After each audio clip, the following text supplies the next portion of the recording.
ka election MP kaya fair na ki election MLA MPC. Ma kumbalong hakalas MP PUE. Ba iaw Dr. Jimino ngila persyanda ka government atau po. Mereka kusumpoi siya to. Tapi pun iba ki ba ki don la ka jong ko perkhat beri MP. Te rewat la ka taru ngimpat laban ong AA. Yang menta dengan dangila kasyong dangi kandidat lagi kita ki sitting MPC kilet sir jong konstitusi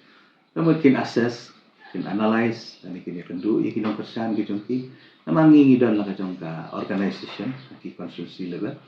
mu kasyong haki konstitusi ki don sibun ki daw ya ka bangi la ya keren mo parti tambah nganom la ka ban disclose tambah ba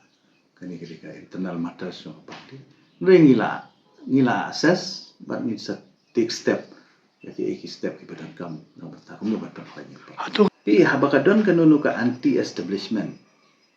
ka membuat kaji persya jo tipai ba iki nu ki issue ya ka government kamu ka ketalang hi ki parti badan apa government ya katang inum la ban len habang idon ha kanunu ka government kamu lada kidon kinu ki issue ki balong persya tipai ba kamu ka kata pim la ban len te habang ngidon pat ha government ru ngidon ka responsibility ngidi banlong ki bri ki balong slur ban face ikinu no consequence nomor ba ngimla ban sudon ha ka sarkar klem deliver ngimla ban don ha sarkar kham trei te ka bomot ha ba trei ka jing keno ka don dai tang balong ki pai ba ki di ban bisyar kan la kita ki jing keno ki di ba de syane ki badon kanong rim ne kalau minta kan dia ban su ong bala keno kamut la bian kamut o sunget be ya ta ji keno le ka di bandon kan kanong rim ka di bandon ngin ka proof ka di bandon ngi jing pen sisya kan